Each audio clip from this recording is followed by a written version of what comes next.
The end of my shift usually brought a quiet satisfaction. I walked out, keys swinging, already tasting dinner.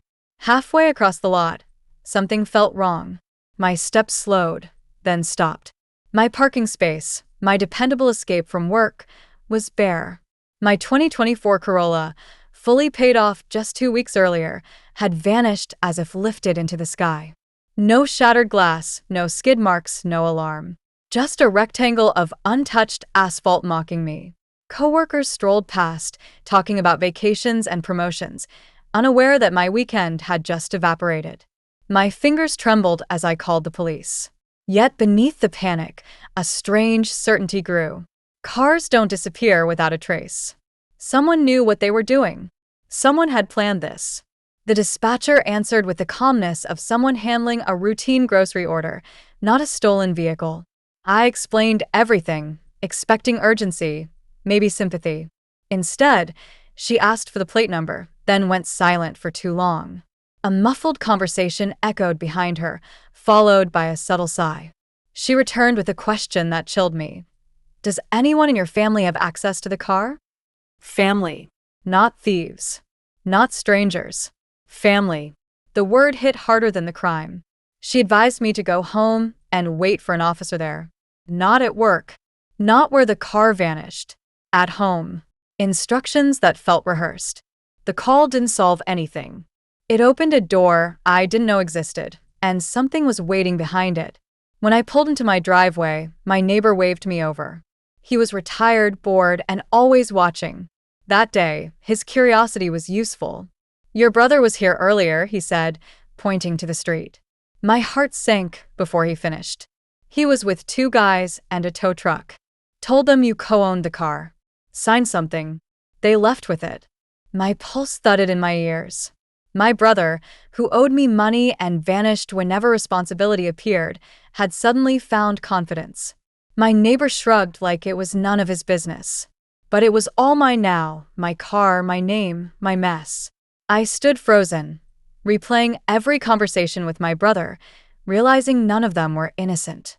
The officer arrived with a thick folder, each page a punch. He slid one toward me, a vehicle transfer form bearing my name and an imitation of my signature. The handwriting resembled mine, but not the way I write under pressure. My address, the VIN, even the purchase date, perfectly copied. Someone had studied me like homework. The officer explained the transfer appeared legitimate, filed days earlier. Legally, the car no longer belonged to me. My mouth went dry. This wasn't a mistake or a prank. Someone forged me. Someone had access to documents I thought were safe. The officer closed the folder and suggested I talk to my family. His tone made it clear. He already knew where this trail led. The bank representative sounded almost annoyed, as though my panic was an inconvenience. She explained that a loan had been secured using my car's title. My fully paid-off Corolla was now collateral for someone else's financial disaster. A second account, under my name, had been opened recently. Payments were overdue. Fees accumulating. My identity, like my vehicle, hijacked. She read out details only someone close would know, my old address, my first employer, even the nickname my father used on documents. Whoever did this didn't guess. They copied history. My stomach tightened. This wasn't just theft, it was strategy. Someone dug through my life, line by line, until I became a tool. And someone expected me to stay quiet while they profited. I walked into my parents' house expecting outrage. Instead, silence. My brother sat at the table, avoiding my eyes, chewing slowly like nothing was wrong. My mother didn't apologize. She justified. He needed help. You're stable. My father shrugged and said, "It's just a car." The room felt smaller, suffocating with entitlement. They hadn't just taken my property, they had taken my consent for granted. My brother offered half-hearted promises to fix things, his voice thin, rehearsed. That night, I didn't leave angry. I left awake. If my family considered me a resource instead of a person, then emotions were no longer part of the equation. I drove straight to a lawyer's office. Silence was no longer my role. Courtrooms have a way of stripping excuses. The judge's voice echoed as words like forgery, identity fraud, and unauthorized transfer filled the air. My brother, once smug, shrank into his seat. My parents stared at the floor, suddenly experts in quiet.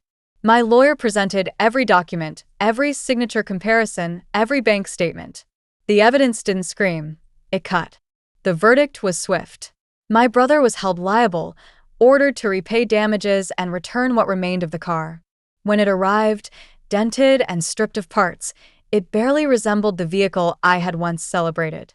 But it didn't matter.